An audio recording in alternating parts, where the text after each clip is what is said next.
Hi everyone. आज मैं आपको बताऊंगा कि किस तरह से आपको स्टॉक को पिक करना है, किस स्टॉक को चूज करें और क्यों चूज करें। ठीक है, तो लास्ट वीडियो जो मैंने आपको दी थी उसमें मैंने ये बताया था कि किसी भी ब्रोकर के चक्कर में आप ना फंसे। यहाँ मैं बताऊंगा अगर ब्रोकर के चक्कर में नहीं फंसे तो कैसे कोई मुझे स्टॉक सजेस्ट करेगा, मुझे तो बिल्कुल भी नॉलेज नहीं है। तो मैं आपको एक सिंपल सा तरीका बताता हूँ जिसके लिए कोई भी एनालिसिस की आपको जरूरत नहीं होगी और 100% ये जो मेथड है ये आपके लिए वर्क करेगा। तो सबसे पहले आपको जाना है etmoney.com पर। तो सबसे पहले आप यहाँ सर्च कीजिए etmoney.com। यहाँ जाने के बाद आपको क्या करना है, यहाँ पर आपको ऑप्शन ढूंढना है म्यूचुअल फंड्स का। तो देखते हैं म्यूचुअल फंड्स कहाँ आ रहा है। ये आ गया एक्सप्लोर टॉप म्यूचुअल फंड्स। तो यहाँ पर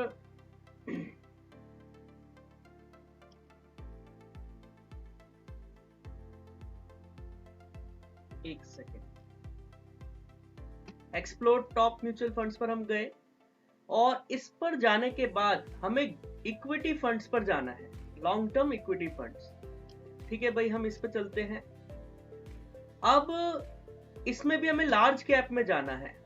लार्ज कैप में जब हम गए तो हमारे पास ये लार्ज कैप फंड्स आ गए, Canara Robeco, Axis blue chip, Mirae asset और HDFC index, ICICI prudential sensex index, Tata sensex index. तो इनका देखो एनुअल रिटर्न कितना है, 20%, 18%, 16%। Best mutual fund portfolio manager यहाँ पर बैठे हैं और वो 16% का रिटर्न आपको कमा कर दे रहे हैं, 16 to 20 आप कह सकते हैं। अब आपने क्या करना है, आपने एक एक करके इन म्यूचुअल फंड्स को ओपन करना है। जब आप ओपन करेंगे तो थोड़ा सा अगर नीचे आएंगे तो आपको मिलेगा लेटेस्ट एसेट पोर्टफोलियो एलोकेशन। यहाँ पर आप देखिए कि इनकी टॉप होल्डिंग्स क्या है। ये जो पोर्टफोलियो मैनेजर्स हैं, अपना 100 रुपए अगर इनका है फंड की वैल्यू, तो ये 100 रुपए को किस तरह से डिस्ट्रीब्यूट कर रहे हैं।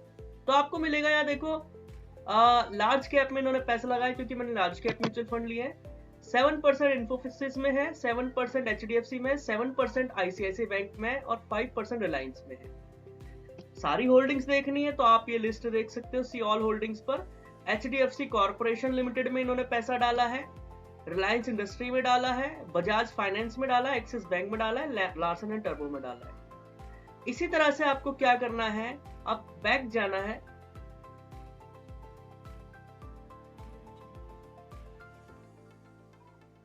और एक्सिस ब्लू चिप, इससे नीचे वाला फंड को ओपन करना है और इसमें भी सेम चीज चेक करनी है, लेटेस्ट एसेट एलोकेशन।